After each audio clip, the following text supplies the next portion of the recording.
14 ఏళ్ల మైనర్ బాలికను 31 ఏళ్ల వ్యక్తికిచ్చి వివాహం చేసిన ఓ తల్లి ఉదంతం ఆలస్యంగా అన్నమయ్య జిల్లాలో బయటకు వచ్చింది. పోలీసులు తెలిపిన వివరాల మేరకు పొంగనూరు పట్టణానికి చెందిన రామరాజు, శోభ దంపతులకు ముగ్గురు ఆడ సంతానం. వారు గత 6 నెలలుగా పట్టణంలోని టిర్గో గృహాల్లో నివాసం సాగిస్తున్నారు. తాపీ మేస్త్రిగా పనిచేసే రామరాజుకు మొదటి సంతానమైన హేమాశ్రీ 8వ తరగతి చదువుతూ ఉండగా, రెండవ కుమార్తె పూజాశ్రీ 4వ తరగతి చదువుతూ ఉండగా, మూడవ కుమార్తె భానుశ్రీ 2వ తరగతి చదువుతున్నారు.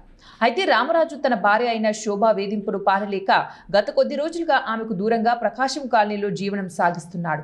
ఇదే సమయంలో శోభ స్థానికంగా ఉండే ఓ మ్యారేజ్ బ్రోకర్ ద్వారా తన పెద్ద కుమార్తె హేమశ్రీ వివాహాన్ని కర్ణాటక రాష్ట్రంలోని రాయల్పాడుకు చెందిన దాదాపు 31 సంవత్సరాలున్న రాజశేఖర్తో గుట్టు చప్పుడు కాకుండా వివాహం జరిపించింది.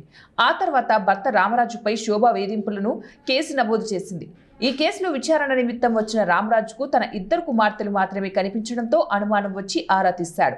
దీంతో తన పెద్ద కుమార్తె బాల్య వివాహం గురించి తన సోదరుడు లోకేష్ ద్వారా తెలిసింది. దీంతో వెంటనే రామరాజు పోలీసులకు ఫిర్యాదు చేశారు.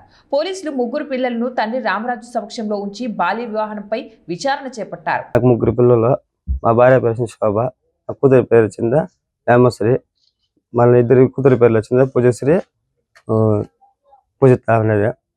ఇట్లా భార్య భర్త కొట్లాడుకున్నాము. ఏదో కొంచెం రామాయణం అయిన దానికి నేను అలిగేసి ఇంటికి వచ్చేసినాను.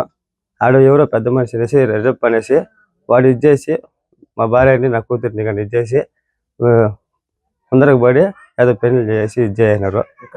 గూడూరుపల్లి అపార్ట్మెంట్లో. పెళ్లి యాడ జరిగిందో నాకు తెలియదు. వాళ్ళు ఏం చేసినారో యాడికి తోడుకున్నారో ఏమి చేసినారో కానీ తెలియదు. పెళ్లి చేసి మాకు తెలుసుకో.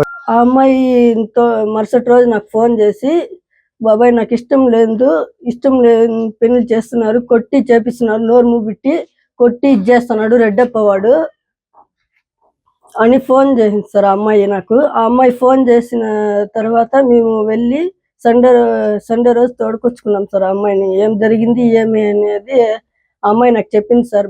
బాబాయ్ నన్ను ఇట్లా ఇబ్బంది పెట్టిస్తున్నారు, ఫోన్స్ కూడా ఇవ్వలేదు, ఎవడు రూమ్ లేకేసి కొట్టి ఇచ్చేసి భయపెట్టిస్తున్నారు బాబాయ్, ఫోన్స్ అడిగితే ఎవరు మాత్రం ఇవ్వడం లేదు బాబాయ్ నాకు అని చెప్పింది సార్. నాతో మాట్లాడింది సార్ ఆ అమ్మాయి. అలా మాట్లాడేసరికి నేను పోయి ఎక్కడుందో తోడుకొచ్చుకుందామని పోతే ఇట్లా రాయలపాడు రఘునాథపురం అనే ఊర్లో ఉంది సార్ అమ్మాయి. ఆ అమ్మాయిని ఆ ఊర్లో ఉంటే నేను పోయి తోడుకొచ్చి అడిగితే